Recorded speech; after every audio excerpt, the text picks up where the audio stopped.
This next video right now, I'm going to talk to you about 5 tips that will help you to get better at lead generation. Let me just tell you, no one really jumps out of bed and goes, I just can't wait to get hung up on. I can't wait to lead generate.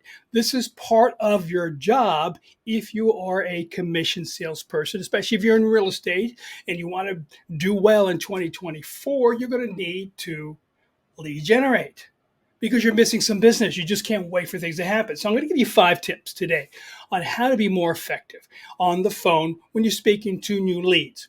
Okay, so let's start off with number 1. Number 1 is, first of all, let's get our head straight. Okay, we can't go into this thing negatively, and if you had a bad day, you just got to kind of work your way through it. Stand up, get some water, listen to some music, but get ready to make the call and make sure your head's straight. Because you know what happens? You're making these calls, you look at a phone number, and what ends up happening is that you actually are starting to mysteriously figure out who that person is and their personality style. I've done it. You sit there and go, that neighborhood is, they're all like whatever. Can't do that.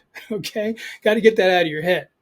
And then you got to get ready to make the calls. Now, some of you are having some difficulties in getting hung up on. People just are into fight or flight really quickly. But let me just tell you that if there's a scale of 1 to 10, 10 being the worst thing you can say to someone, and that puts them in the fight or flight. So let's say 6 to 10 is a really bad place if there was a meter on fight to flight, or and from 1 to 5 is safe, right? So you want to be into 1 to 5 because as soon as you get into 6 in the meter, that invisible meter, you're putting them in a fight or flight. So that puts people into a very nervous situation.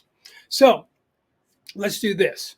Let's start off, first of all, number 1, with the right mindset. Okay, get in. I know, yeah, Bill, I understand. No, you've got to control your thinking. Number 2, the first words out of your mouth becomes a tone that gets received from the ear of that person you're talking to. Does the tone sound interesting to them? Does it sound pleasant? Does your tone sound good? You got to have some inflection in your voice.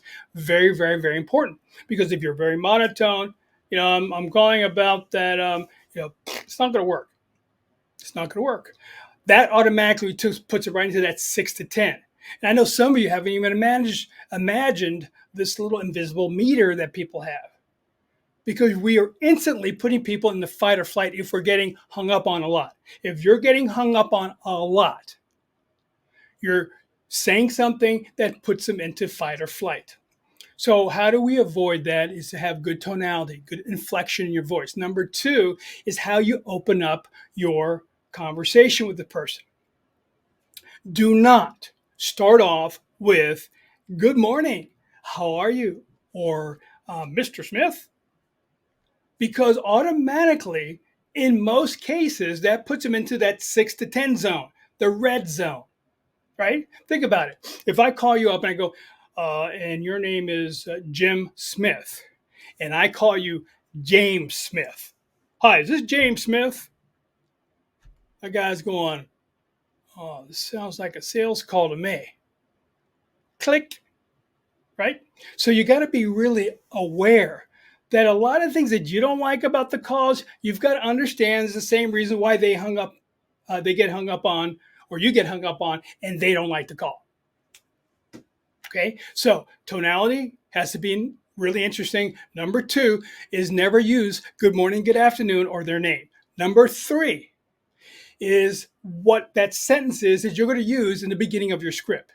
There's lots of scripts out there, and there's hard closing coaches and trainers, and then there's soft people that never close, and they just want to be friendly and try to be best friends. I'm kind of like in the middle. I want to close. I want to move the needle in my favor, but I do not want to be pushy to put them into that 6 to 10 zone, which gives them fight or flight, right? Fight, hey, they yell at you. Flight, click. So what we want to do, where am I? Number 3. So what we're going to do is use this, what I call the RFO. For those of you that have been with me for some time know that the RFO stands for rejection-free opener. Okay. So the rejection-free opener You add that to the beginning of all your scripts, right? That's the first thing that comes out of your mouth. Hello, hi, yeah, I'm not sure if you can help me. I am not sure if you can help me.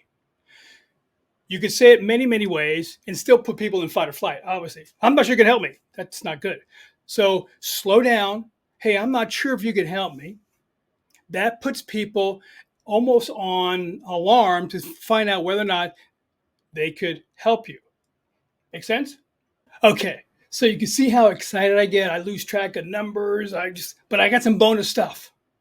Very important. Okay, subscribe to the channel, hit the bell, make some comments, let me know what you need help with. Join me in the lead generating machine so that you can have the skills that you need for the life you want. Thanks for being here. Bye. This is the lead machine. This is the lead generating machine. This is the lead generating machine. I'm so excited.